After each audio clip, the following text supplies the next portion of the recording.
essentially the games the game's feel would just get ruined. So we just stuck with it. Although a lot of people have a problem when the game starts, they don't know, "Arey, chalu ho gaya." Again, I think we had a very weird trailer. People liked it, but they didn't know what the game was at the end of it. So I think we should have been a little more expressive about the gameplay in our trailer. But it was difficult to do because since it was completely tilt-based. There were a lot more things we wanted to do with the game, but we couldn't do because of constraints in budgets and time and things like that. One of the things we toyed around with or spoke about extensively was contextual memories. We wanted whatever you enter in as your thought, we wanted our algorithm to be able to pick out memories from your Facebook or wherever related to whatever you've entered. But obviously that was just not possible.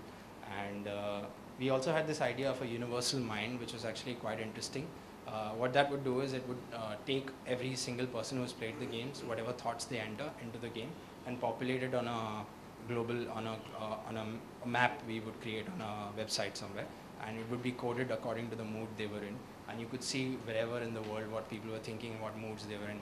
The idea was that maybe we would be able to spot trends among what people were thinking, and maybe some similarities in different parts of the globe.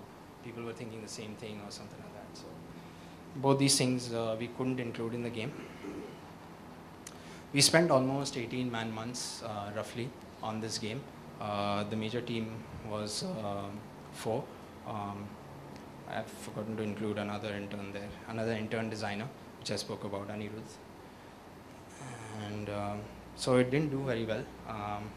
We had around 4,705 sales so far, and we made around $3,293 in revenue.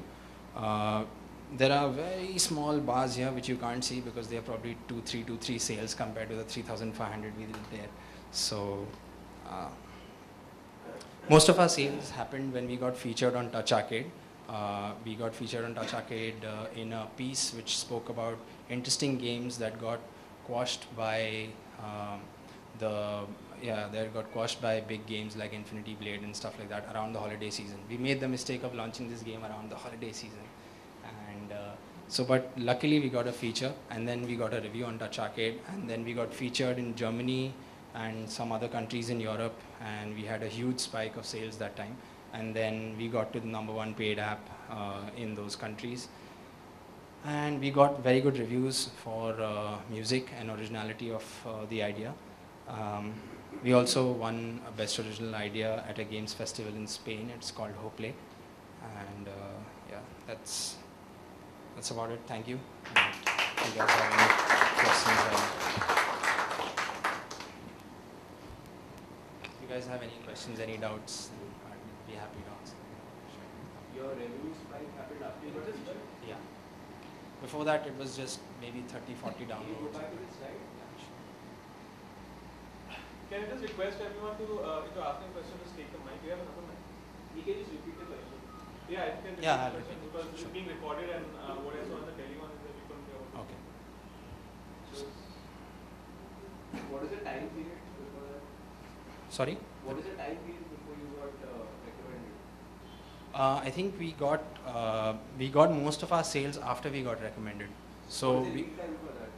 I think it was around after we got a Touch Arcade feature, it was 1 week when we got all of our sales and the feature. So we got featured on Touch Arcade. In a couple of days, the next cycle we got featured on the German store.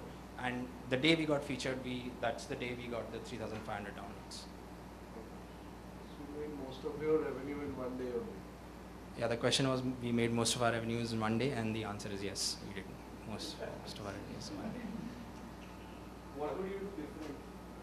Sorry, what would you do different now that you know this is possible?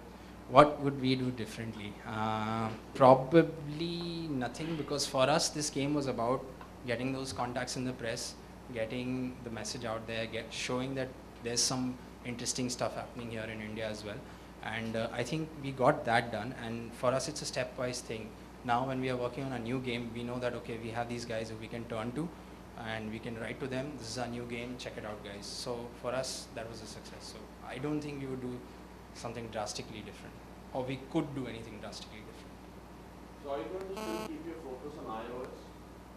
Is there a specific reason why you're not looking at Android or Okay, any other platform? the question is that are we keeping our focus on iOS? The answer is no. We do like the iOS store, but we don't have Android development skill expertise, but we have identified certain partners who we are tying up with for a subsequent game, and they're going to be handling our Android presence. We've also dabbled around a bit with Windows Phone, and our upcoming game is going to be playable on Mac App Store, on iOS Store, on Android, and on browsers. So we want to go multi-platform as much as We are possible. focusing on HTML5 as a platform. No, not yet. So when you say browsers, that is It's Flash. made in Flash, yeah. And Pixel. what about Windows 8? We actually attended a Windows development camp in Pune some time back, and we've dabbled around with the Windows platform a little bit, and we are keeping it in mind, but we don't know for sure what we will do about it.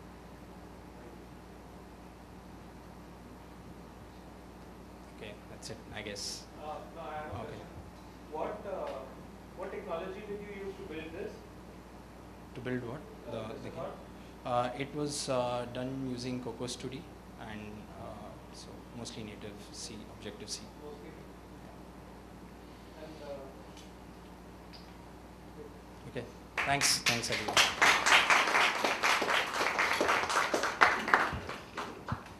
Thank you. That was a great postmortem. Moving on,